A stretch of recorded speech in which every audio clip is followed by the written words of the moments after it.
não é feita só de coisa boa, a vida não é feita só de momentos bons, a vida é feita de luta, a vida é feita de batalha, a vida é feita de conquista, a vida é feita de sangue na boca, a vida é feita de espada, a vida é feita de ir lá e conquistar o seu território, e matar o seu inimigo, e tirar suas ovelhas das mãos do seu inimigo. Você precisa entender que construir na rocha é aquele homem, aquela mulher que entende que a Bíblia, que a casa de Deus, que a vida com o Senhor tem dificuldade sim. Uma vez eu preguei isso, uma pessoa me repreendeu e falou assim: não é difícil servir a Deus, difícil é servir o diabo. Deixa eu te falar, meu irmão, servir o diabo é fácil, é só você não estar aqui. Você não precisa nem usar droga, nem beber, basta você não estar na igreja. Servir o diabo é que é fácil. O problema é a consequência, o problema é ir para o inferno. Aí é difícil pra caramba. Mas deixa eu te falar, servir a Deus é difícil sim. E você tem que entender que é difícil sim. Porque servir a Deus tem que perfurar a rocha, tem que lançar alicerce, tem que dar sangue, tem que crer que aquilo ali é de Deus. Servir a Deus é tomar o reino de Deus por esforço. Porque só os que se esforçam vão se apoderar do reino de Deus. Você não pode acreditar numa vida de facilidade. Você não pode acreditar numa vida rasa, numa vida que fica ali só na superficialidade. Deixa eu te contar uma coisa: o Senhor sabe quais são as nossas dificuldades, em todas Ele nos assiste. Muitas são as aflições do justo, mas de todas o Senhor o livra. Então você tem que entender que está aqui a rocha. E quem é essa rocha, gente? A rocha é Jesus Cristo. Davi descobriu essa rocha. Em Salmo 62:6 ele diz: só Ele é a minha rocha, só Ele é a minha salvação, o meu alto refúgio, não serei jamais abalado. Quantos aqui tem Jesus a sua rocha? Eu tenho uma notícia para te dar: você jamais vai ser abalado. Você crê nisso? Porque, gente, pode entrar o rio que for, pode vir o que for sobre nós, pode vir a tempestade, pode encher os rios, pode encher as águas, não vai ser abalado. Isso aqui é uma casinha de papelão que minha mulher fez para mim hoje. Meu amor, eu te amo porque você é maravilhosa. Faz as casinhas de papelão para mim. E jamais vai ser abalado, porque a diferença não está no papelão, meu irmão. A diferença está na rocha. O mérito não é do homem, o mérito é de Jesus Cristo de Nazaré. Mas o homem que constrói sua casa na areia, a base dele é toda destruída. Pode demorar.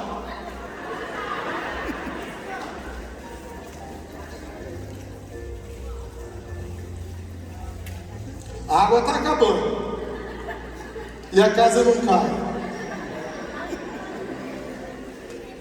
E eu previ que a casa não fosse cair só com essa água. O que ele diz no último versículo? E arrojando-se contra o rio, aconteceu que foi grande a ruína daquela casa. Ela já está sem base. A ruína foi terrível daquela casa. Deu para você entender isso também? A casa foi totalmente destruída. Sabe, meu irmão, olha, pode ter acontecido isso antes. Que quando nós estamos firmados na rocha, quando nós estamos firmados no Senhor, absolutamente nada vai acontecer conosco. E aí eu pergunto para você aquilo que eu perguntei no início: onde você está construindo a sua vida? É tão cansativo para um pastor, é tão cansativo para um líder. Você vê que as pessoas estão próximas de dar fruto, próximas de crescer, e elas começam a cometer os mesmos pecados que elas cometiam antes. Por quê? Porque elas não têm raízes, porque elas não têm fundamento, porque ela é como areia. Gente, é impossível fazer isso com isso aqui. Eu podia apertar essa rocha aqui, foi o Leandro que trouxe. Obrigado, meu filho. Ele teve que pegar com 2 pessoas para poder colocar aqui em cima, viu? E graças a Deus que hoje ele não comeu manteiga, né, meu filho? Porque olha, o trem estava pesado e simplesmente foi difícil de colocar aqui em cima, porque isso aqui, ó, é rocha, sedimento, não é qualquer coisa que destrói. Na nossa igreja, nós precisamos colocar no nosso coração que se a gente não mudar os nossos alicerces em Deus, nós vamos ficar como a casa que foi destruída e que grande foi a ruína dela. Ela pode ter até uma aparência de segurança, ela pode até ter uma aparência de permanência, mas a ruína dela vai ser muito grande. Quantos aqui querem ter uma vida sem ruína? Levanta a sua mão. Por isso, eu elenquei, e vou passar para vocês rapidamente, 4 dos fundamentos que o cristão tem que ter. O primeiro deles está lá em João 1, 20 e 21. Perdão, Jó 1, 20 e 21. Jó 1, 20 e 21. Lá diz assim: então Jó se levantou e rasgou o seu manto, e rapou sua cabeça, e se lançou em terra, e o adorou, e disse: nu saí do ventre da minha mãe, e nu tornarei para lá.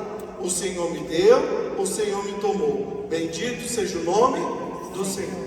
O primeiro alicerce que um cristão de verdade precisa ter quando ele está construindo a vida dele em Jesus Cristo é o alicerce da adoração. Nós fomos criados, gente, com o propósito de adorar a Deus. Quando Deus lançou Satanás, que era um dos anjos que coordenavam ali, que estava naquele processo de adorar ao Senhor, o Senhor precisava de adoradores. E quem ele ergueu? A mim e a você. Então o primeiro alicerce, a primeira coluna da nossa vida tem que ser a adoração. E a adoração pressupõe muitas vezes dor, porque é muito fácil louvar a Deus quando todas as coisas estão abençoadas na sua vida. É muito fácil louvar a Deus quando está tudo indo bem, quando está tudo maravilhoso, quando está tudo fantástico. Mas nós temos que aprender a louvar a Deus quando a doença chegou, quando os filhos morreram, quando os bens foram todos tomados e quando você não tem absolutamente mais nada a não ser Deus na sua vida. Você precisa aprender a adorar a Deus. E adorar a Deus pressupõe muitas vezes dor. A gente não quer falar disso. Por quê? Porque nós às vezes vivemos um evangelho qual? Um evangelho tabajara, que diz que se a gente estiver perto do Senhor, não vai existir problema, não vai existir dor, não vai existir treta, não vai existir loucura. Deixa eu te falar, meu irmão, quanto mais nos aproximamos de Deus, mais precisaremos estar próximos do Senhor. Para quê? Para aguentar as dores, para aguentar as tribulações, para aguentar os problemas. Faz sentido para você? Quando você está perto de Deus, só tem motivo, é para o Senhor te fortalecer, para você enfrentar a dor, para você enfrentar os problemas. Porque olha só, adorar a Deus quando a conta bancária está bombando, mais que assim. Adorar a Deus quando você está sendo promovido no emprego, quando os filhos estão saudáveis, quando o casamento está bom. Deixa eu te falar, qual mérito tem nisso? Você só está se alegrando no Senhor. Mas o Senhor tem te convidado a, quando a coisa apertar, quando o problema vier, quando a tempestade chegar, você precisa adorar a Deus. Porque a tempestade não vai te abalar se você tiver o alicerce da adoração. Muitos crentes, gente, não tem esse alicerce. Então a dor chega e eles simplesmente se entregam. Você precisa aprender a adorar a Deus. Porque quando a situação está bem terrível e você adora a Deus, as coisas vão mudando na sua vida, as coisas vão se transformando na sua vida. Porque se no meio dos louvores Deus habita e você clama a Deus no meio da sua desgraça, a graça do Senhor vai te bastar e vai ser sobrenatural sobre o problema que você está passando. Então aprenda a adorar, aprenda a clamar o nome do Senhor, aprenda a dizer que Deus é maravilhoso, se Ele fizer, se Ele não fizer, porque assim como Deus te dá, Ele também tem autorização e poder para te tirar. Aprenda a falar como Jó: o Senhor me deu e o Senhor tirou, bendito seja o nome do Senhor. Você crê nisso? Então diga adoração. O segundo alicerce que eu queria que você abrisse a sua Bíblia é lá no livro de Êxodo 25.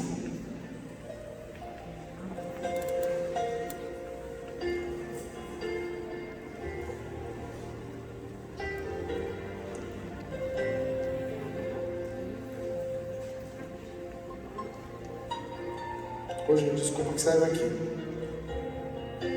Êxodo 23, 25. Êxodo 23, 25. Servirei ao Senhor Deus, e Ele abençoará o vosso pão e a vossa água, e tirará do vosso meio as enfermidades. Querido, você quer coisa melhor na sua vida do que tudo que você consome? A própria vida é água, a própria vida é um alimento.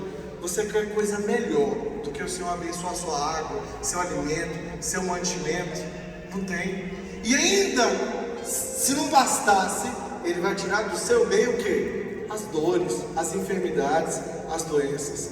Mas o que o Senhor pede para que a gente faça e Ele possa trazer essa promessa sobre nós, de abençoar o nosso pão e a nossa água e tirar do nosso meio as enfermidades? Servir. Você precisa servir a Deus. Deixa eu dizer uma coisa para você. Eu não quero que você fique triste comigo, tá? Eu não quero que você fique triste, aborrecido, chateado, porque eu estou aqui para falar para você algo que eu tenho certeza que é do coração de Deus para a sua vida. Então assim, receba como uma palavra de Deus. Se você está nessa igreja, sentado nesses bancos, e você não faz absolutamente nada para Deus, eu quero te dizer, falta para você o alicerce do serviço na casa de Deus. Você está faltando uma coluna. Se o vento vier, se a tempestade vier, você vai ser destruído. Quantas vezes, gente, nós fomos abalados, nós fomos destruídos, e o que nos manteve de pé foi a obra de Deus, foi o serviço na casa de Deus. Vocês já viram a apóstola dessa igreja, a nossa apóstola, dizer que no fundo, ela queria descansar e falar assim: quer saber? Vou viver aqui, vou descansar, e Deus, se quiser, me leve também. Mas o Senhor falou: não, te chamei para uma obra, a obra está contigo, agora é com você, Leila. E aí ela teve que fazer o quê? Engolir a dor dela e falar assim: é verdade, eu ainda tenho um povo para guiar, esse povo tem mãe, e eu preciso cuidar dos meus filhos. Você entende o que é isso, gente? Isso significa o quê? Que muitas vezes o que nos mantém na rocha é o serviço, é trabalhar para Deus. Quantas vezes, gente, a gente está em frangalho, a gente, sabe, brigou com o chefe, brigou na família, e a gente vem para a igreja, a gente vem para o louvor, a gente vem para a rede, a gente vem pregar, e isso nos fortalece. Por quê? Porque o serviço na casa de Deus é uma coluna para as nossas vidas. Se você não tem trabalhado para Deus, meu irmão, está faltando uma coluna na sua casa. Quando o vento vier, quando a tempestade vier, é capaz da sua casa cair, se é que a sua casa já não está caindo. A ripa do barraco às vezes é a ripa do barraco que está desabando. Meu irmão, em nome de Jesus, você precisa servir na casa de Deus. Isso é uma coluna para você. Abra sua Bíblia no terceiro alicerce, que é Romanos 8, 8 e 9. Terceiro alicerce, Romanos 8, 8 e 9. São só 4, tá, gente? 4 colunas. Está no terceiro, tenha fé. Romanos 8, 8 e 9. Lá diz assim: portanto, os que estão na carne não podem agradar a Deus. Vós, porém, não estáis na carne, mas no Espírito, se de fato o Espírito de Deus habita em vós. E se alguém não tem o Espírito de Cristo, esse não pertence a Cristo. Outra tradução que eu gosto muito diz assim: quem é dominado pela carne, essa é a revista e corrigida, quem é dominado pela carne não pode agradar a Deus. Entretanto, vocês que não estão sob o domínio da carne, mas do Espírito, se de fato o Espírito de Deus habita em vós. Se alguém não tem o Espírito de Cristo, não pertence a Cristo. O que fala de domínio, gente? Fala a respeito de equilíbrio. A terceira coluna é o equilíbrio. Nós não podemos ser dominados por este mundo. Nós não podemos ser dominados pelas nossas emoções. Nós não podemos ser dominados pelos nossos pecados. Porque todo homem que é dominado pelas emoções, dominado pela sua carne, dominado pelos seus pecados, ele não vai resistir. Provérbios tem um versículo lindo que diz o seguinte: é melhor um homem pacífico que consegue governar a si mesmo do que um guerreiro que conquista uma cidade. Meu irmão, nós precisamos aprender a dominar as nossas emoções. Qualquer coisinha. Você sabe o que destrói uma igreja? É o emocional de uma igreja. Sabe o que tira uma pessoa da igreja? Às vezes as pessoas acham que tira a pessoa da igreja é a doença, é a enfermidade. Mentira. Muitas vezes é a enfermidade que aproxima ela da igreja. Algo que tira a pessoa da igreja é a dívida. corre rapidinho para Deus. Corre rapidinho para Deus. O que tira uma pessoa da igreja sei lá, é porque ela não se encaixou. Não. Tem sempre alguém que se encaixa. Tem sempre um lugar para se encaixar. Sabe o que tira uma pessoa da igreja? O que abala uma igreja? O emocional. É quando as pessoas são muito emocionais. Eu não gosto que fui tão maltratado. Eu não gosto porque ninguém fala comigo. Eu não gosto porque, olha, o emocional não pode nos abalar. O emocional não pode nos tirar do prumo. O emocional não pode nos tirar do sério. Deixa eu ensinar uma coisa para vocês que eu aprendi às duras penas. Nós não podemos fazer promessas. Nós não podemos cometer ações quando nós estamos muito felizes. E nós não podemos fazer promessas. E nós nem podemos cometer ações quando nós estamos muito tristes. Porque o emocional tende a nos enganar. A Bíblia conta a história de um homem chamado Jefté. Um dia ele teve uma grande vitória do Senhor na vida dele contra o exército do povo inimigo. Ele ficou tão feliz com aquela vitória que ele falou assim: Senhor, a primeira pessoa que sair por aquela porta, a porta da minha casa, eu vou mandar sacrificar. Aquela pessoa vai ser o sacrifício. Quem é que saiu da porta? A única filha dele. E ele teve que sacrificá-la. Por quê? Porque ele prometeu. É claro, gente, que o sacrifício foi ela não conhecer outro homem, né? Ela teve que se guardar, ela teve que não casar. E aí, você pode achar, mas pelo menos ela não morreu, né? Você não sabe. A dor que foi para Jefté, porque o fato dela não ter casado fez com que a geração de Jefté morresse. Não tinha mais, ela era filha única. Então a geração dele morreu ali. Entende isso? Nós não podemos prometer, nós não podemos agir por meio da emoção. Nem quando nós estamos muito tristes, nem quando nós estamos muito felizes. Você tem que parar de ser emocional e você precisa ter mais equilíbrio. E quem te dá equilíbrio é o Espírito Santo de Deus. E como é que o Espírito Santo de Deus te dá equilíbrio? Você sendo dominado pelo próprio Espírito. Você precisa buscar o Espírito Santo de Deus. Você precisa buscar o Senhor. Você precisa buscar Deus. Quando você estiver a ponto de cometer uma loucura, uma insanidade, estiver com raiva, você precisa aprender a respirar. Você precisa aprender a dar tempo ao tempo. Você precisa aprender a tomar decisões depois de descansar, depois de dormir. Não, hoje eu separo desse desgraçado. Hoje eu separo desse homem. Não é possível que ele pegou o dinheiro inteiro da casa e ele deu de garantia naquele empréstimo e eu não vi o dinheiro do empréstimo e agora nós estamos perdendo a casa. Hoje eu separo desse desgraçado. Dá vontade, não dá? De separar de um homem desse que gastou todo o dinheiro da casa no bar? Mas eu preciso sentar e eu preciso respirar.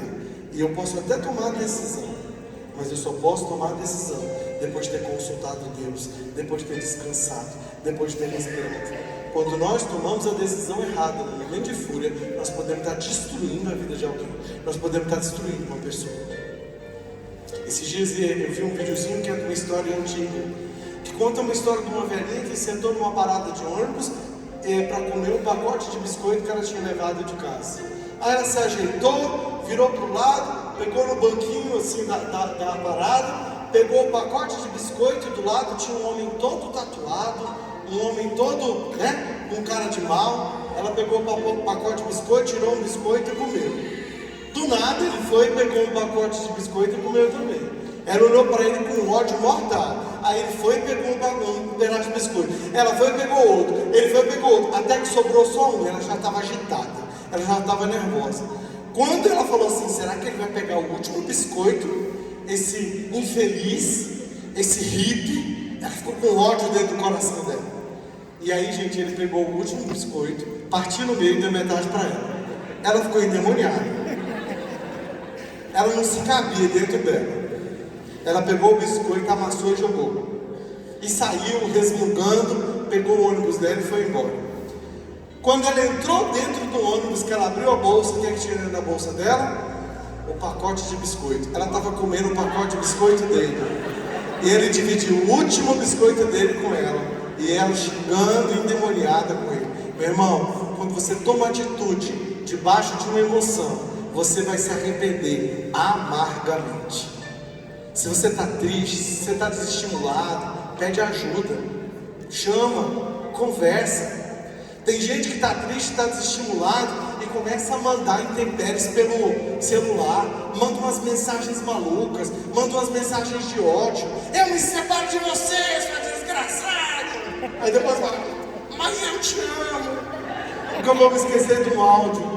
A mulher liga para o Joãozinho e fala assim, Joãozinho, quem já viu esse áudio? Joãozinho, por que tu é tão safado, Joãozinho?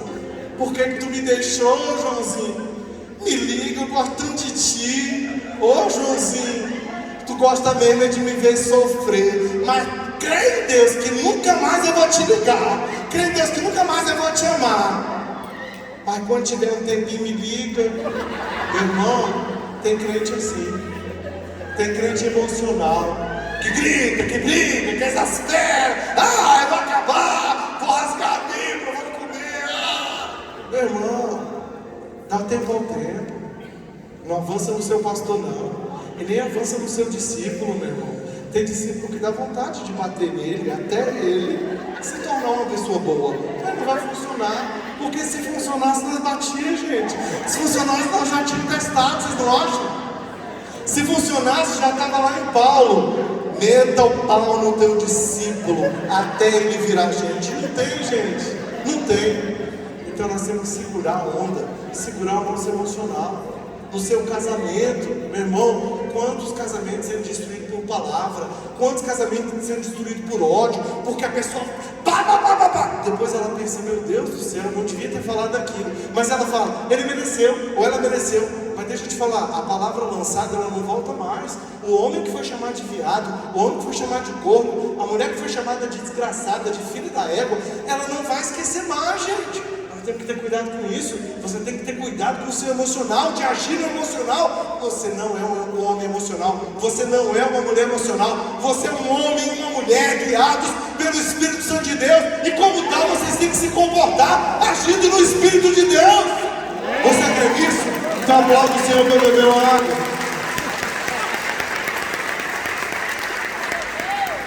E por último, diga glória a Deus! Esse glória a Deus foi muito alto, viu? Que é o último ponto. Vou dar com essa rocha e quem deu um tiro, quem vai dar? E última coluna, qual que é a primeira coluna, gente? Adorador, adoração. A segunda, serviço. A terceira, equilíbrio. E a quarta, e a mais linda, porque essa Deus me falou na madrugada de terça para quarta dessa semana, está lá em Atos 3, 19 e 20. Atos 3, 19 e 20. Atos 3, 19 e 20. Arrependei-vos, pois, e convertei-vos para serem cancelados os vossos pecados, a fim de que da presença do Senhor venham tempos de refrigério, e que envie Ele Cristo, que já vos foi designado. Querido, deixa eu contar uma coisa para vocês. Eu poderia perguntar para todo mundo aqui, qual é o seu conceito de arrependimento?